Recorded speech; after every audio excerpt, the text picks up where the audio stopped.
Hello friends, నేను doctor Nukathoti Ravikumar, అడ్వకేట్ని.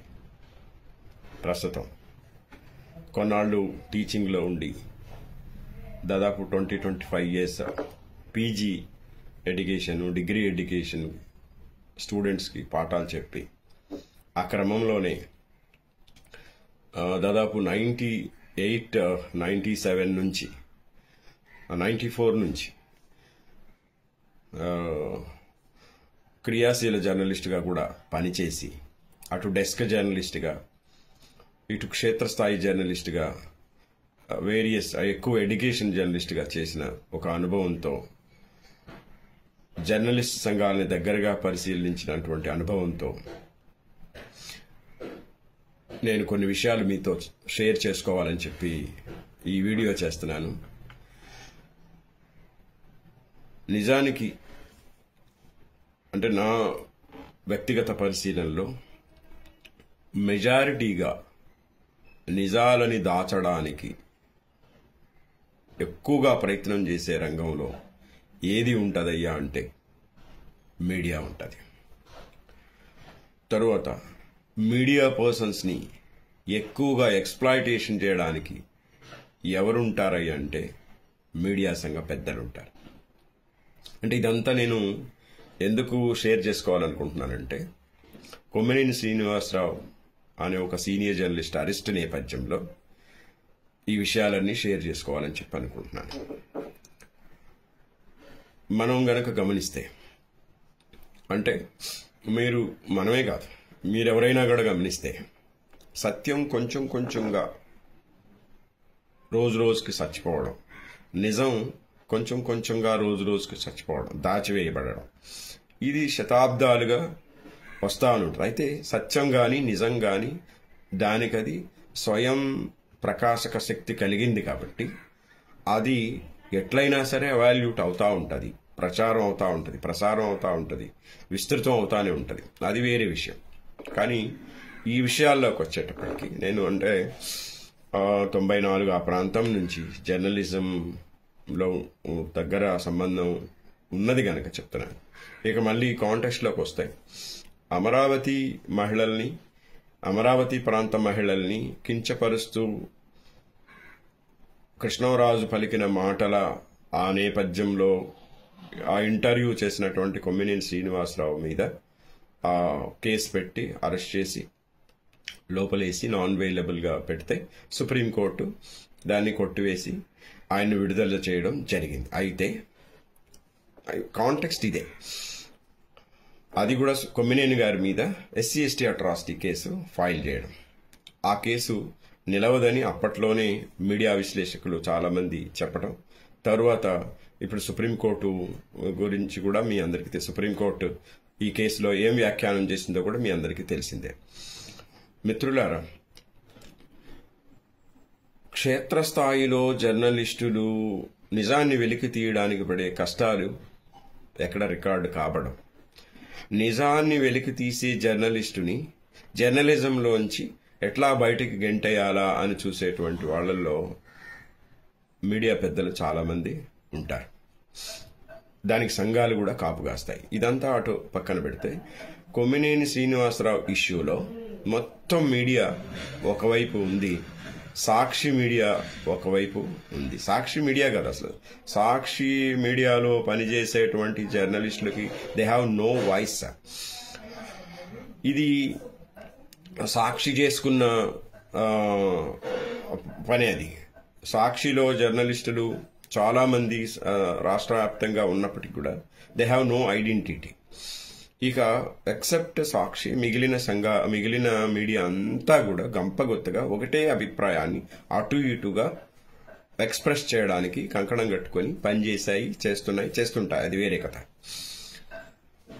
Kommineni Srinivasarao మీద SC/ST atrocity case పెట్టడం ఒకటైతే, తెనాలిలో పోలీసులు ఇద్దరు దళిత్ యూత్ని, ఒక మైనారిటీ కుర్రవాడిని, ముగ్గురిని కలిపి ఆ నడి రోడ్డు మీద ఉత్తరప్రదేశ్ తరహా ఒక టార్చర్ని పెట్టడం అనే ఇష్యూ మీద వాళ్ళ మీద ఎన్ని రకాల కేసులు ఆరోపించడానికి పెట్టడానికి పోలీసు శాఖ ఎంత ముందుకొచ్చింది అనేది ఈ రెండింటిని గమనిస్తే, అంటే కొమ్మినేని గారి మీద ఎస్సీ అట్రాసిటీ కేసు పెట్టడం, బహిరంగంగా ఎస్సీ యూత్ మీద బహిరంగంగా లాఠీలతో కాళ్ల మీద మోదుతూ బహిరంగంగా వీడియోలు అప్లోడ్ చేసి వాళ్ళ మీద కేసులు పెట్టడానికి ఉత్సాహం చూపించినటువంటి పోలీసులు, ఈ రెండు సంఘటనల నేపథ్యంలోంచి నేను మాట్లాడదలుచుకున్నాను.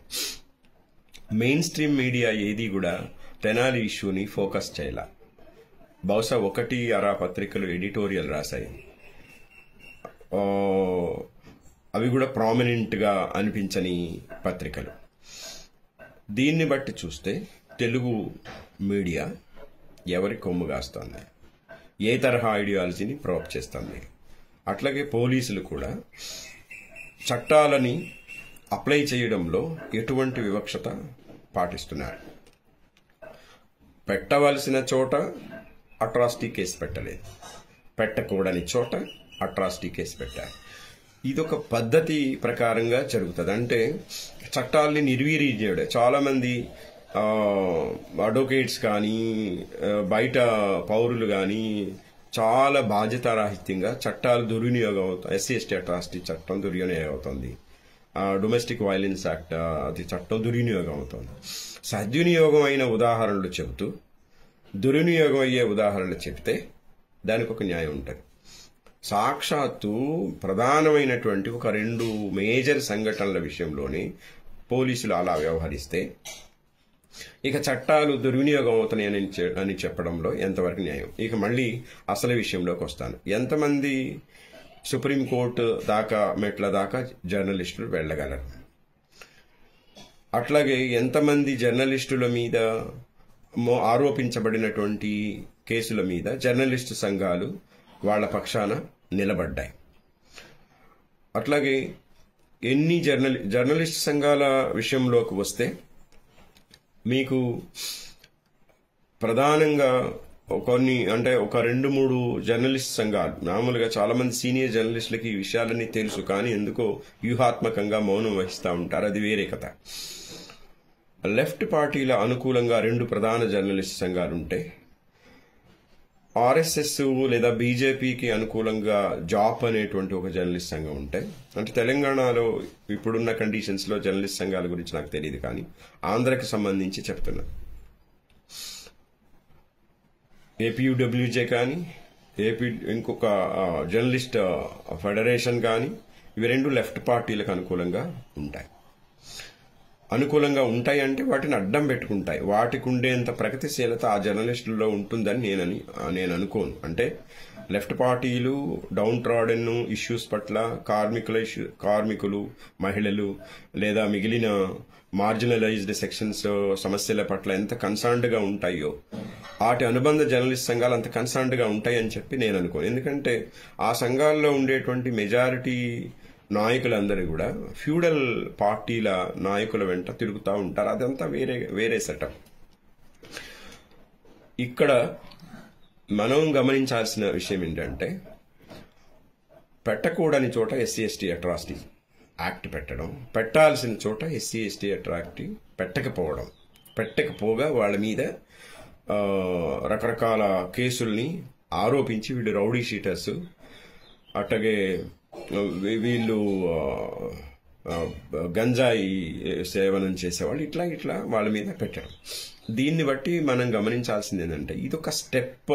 అంటే చట్టాలకి దుర్వ్యాఖ్యానం చేసి దాన్ని ప్రజల్లో ప్రచారం చేయడం ఒక స్టెప్. ప్రజల్లో ప్రచారం చేసిన తర్వాత పూర్తిగా ఆ చట్టాల మీద వ్యతిరేకత సృష్టించి ఆ చట్టాలని రద్దు చేయించి ఆ చట్టాల ఆధారంగా ఎంతో కొంత సెక్యూరిటీ అనుభవిస్తున్నటువంటి వర్గాలని డిక్రీజ్ చేయటం, కాన్స్టిట్యూషనల్ ప్రొవిజన్లోంచి వాళ్ళని పక్కకు నెట్టేయటం, ఇది ఒక పకడ్బందీగా జరిగే కుట్రగా మనం ఒకటి తెలుసుకోవాలి. రెండోది, ఎంతమంది జర్నలిస్టులు సుప్రీంకోర్టు దాకా పోగలరు? తర్వాత మీడియా ఎందుకు అంటే, ఇక్కడ కొమ్మినేని కృష్ణంరాజు అనే కాన్సెప్ట్ కాదు. ఖచ్చితంగా ప్రతి ఒక్కళ్ళు ఆ కృష్ణంరాజు చేసినటువంటి వ్యాఖ్యల్ని ఖండించాల్సిందే. ఎంటర్టైన్ ఒకవేళ ఛానల్లో ఒకవేళ చాలా మంది అనుకున్నట్టు హావభావాలతో ఎంటర్టైన్ చేసినటువంటి కొమ్మినేని గారి వైఖరిని కూడా ఖండించాల్సిందే. అయితే ఖండించే క్రమంలో వాళ్ళు ఎట్లా డెమోక్రటిక్ స్పిరిట్ నుంచి తప్పిపోయారో చెప్పాల్సిందే. కానీ మొత్తంగా ఏకపక్షంగా వ్యవహరించడం మీడియా మొత్తంగా, అసలు కొమ్మినేని అరెస్టు వార్తని ప్రసారం చేసిన వాళ్ళు ఆ లోతుల్లోకి వెళ్ళి ఎనాలిసిస్ చేయడంలో మాత్రం ఎందుకో కాదు, కావాలని వెనకడుగు వేయడం. అట్లాగే ఎంతమంది జర్నలిస్టులు సుప్రీంకోర్టు దాకా వెళ్ళగలరు, అట్లాగే ఎంతమంది జర్నలిస్టుల మీద పెట్టిన కేసులు, పొలిటీషియన్స్ పెట్టిన కేసుల విషయంలో జర్నలిస్ట్ సంఘాలు ఎంత అండగా నిలబడి ప్రొసీజర్ని ఎంత దాకా ఫాలో అయ్యాయి. ఇదంతా కూడా మీరు గమనిస్తే జర్నలిస్ట్ సంఘాల పేరిట, జర్నలిజం పేరిట ఒక ఫ్యూడల్ మైండ్ సెట్, ఒక upper caste feudal mindset కుప్పబడిపోయి ఉందని చెప్పడమే ఇక్కడ నా ఉద్దేశం. వీళ్లే వాళ్ళ మీడియా కార్యాలయాల్లో హిందూ ఫెస్టివల్స్ని ఘనంగా జరుపుతూ, క్రిస్టియన్ లేదా ముస్లిం ఫెస్టివల్స్ సంబంధించి అన్టచబుల్గా ఉంటూ, కులాన్ని మతాన్ని పోగు చేసే కేంద్రాలుగా మీడియా కేంద్రాలు ఉంటాయి. ఇది కాదని ఎవరైనా చెప్తే వాళ్ళకి మనం చేతులెత్తి నమస్కారం చెప్పచ్చు. అంటే తద్వారా ఈ దేశపు సెక్యులరిజం స్వభావాన్ని నాశనం చేయడంలో మీడియా సంఘాలు, అట్లాగే మీడియా మొదటి వరుసలో ఉంటుంది. ఈ ప్రాసెస్ ఇక మీ అందరికీ తెలిసిందే. మీడియా ప్రసారం చేసిన వాటిని సత్యాలని నమ్మేటువంటి జనాలు మెజారిటీగా ఉంటారు. ఒక రకంగా సోషల్ మీడియా వచ్చి ఎంతో కొంత బతికిపోయాం, కానీ దీన్ని కూడా కట్టడి చేయడానికి డిజిటల్ యాక్ట్ లాంటివి మళ్ళీ పనిచేయడానికి ముందుకొస్తున్నాయి. కానీ దాన్ని డిజిటల్ యాక్ట్ అని తొందరగా ఇన్సర్ట్ చేయండి, తొందరగా చట్టంగా తీసుకొచ్చి మళ్ళీ ప్రజల్లోకి తీసుకొచ్చి చేయండి అని దీన్ని కట్టడి చేయడానికి కూడా అనేక జర్నలిస్ట్ సంఘాలు, అనేక మీడియా పెద్దలు, అదానీ లాంటి మీడియా పెద్దలు ప్రయత్నిస్తున్నారు. కానీ ప్రధానంగా ఎక్కువగా మీడియా అబద్ధాలని ప్రచారం చేయడానికి, వన్ సైడ్ ట్రూత్ని ప్రచారం చేయడానికి, కాస్ట్ బేస్డ్ ట్రూత్ని ప్రచారం చేయడానికి, కాస్ట్ బేస్డ్ ఐడియాలజీని వ్యాప్తి చేయడానికి, ఆ ఫ్యూడల్ రాజకీయాల్ని ప్రజల మైండ్లోకి నెట్టడానికి, కమ్యూనల్ ఇష్యూస్ని ప్రజల హృదయాల్లోకి స్థాపించడానికి, తద్వారా దేశాన్ని ఒక సెక్యులర్ కంట్రీని లేదా ఒక డెమోక్రటిక్ కంట్రీని కమ్యూనలైజ్ చేయటం, అంటే మత ఆధారిత రాజ్యంగా చేయడానికి ఈ మొత్తం వీళ్ళందరూ పనిచేస్తున్నారు. దీన్ని గమనించాలని, అంటే అరెస్టు నేపథ్యంలో నుంచి జర్నలిజం ఏం చేస్తుంది, జర్నలిస్ట్ సంఘాలు ఏం చేస్తున్నాయి, ఎటువంటి ఐడియాలజీని వీళ్ళు వ్యాప్తి చేస్తున్నారు, కేవలం ఒక వర్గానికి సంబంధించినటువంటి ఆలోచనలు ఎందుకు ప్రచారం చేస్తున్నారు అనే విషయాలను షేర్ చేసుకోవడానికి ఈ వీడియో చేశాను. మళ్ళీ కొత్త కొన్ని అంశాల మీద వీడియోలు చేయడం కోసం ఒక రిహార్సల్గా ఈ వీడియోని మీ ముందుకు తీసుకొస్తున్నాను. కనుక మీడియా మెయిన్ స్ట్రీమ్ మీడియా అనుకుంటుంది చేస్తున్న అబద్ధాల ప్రచారం పట్ల అప్రమత్తంగా ఉండాలని చెప్పి మీ అందరినీ కోరుకుంటున్నాను. జై భీమ్, జై భారత్.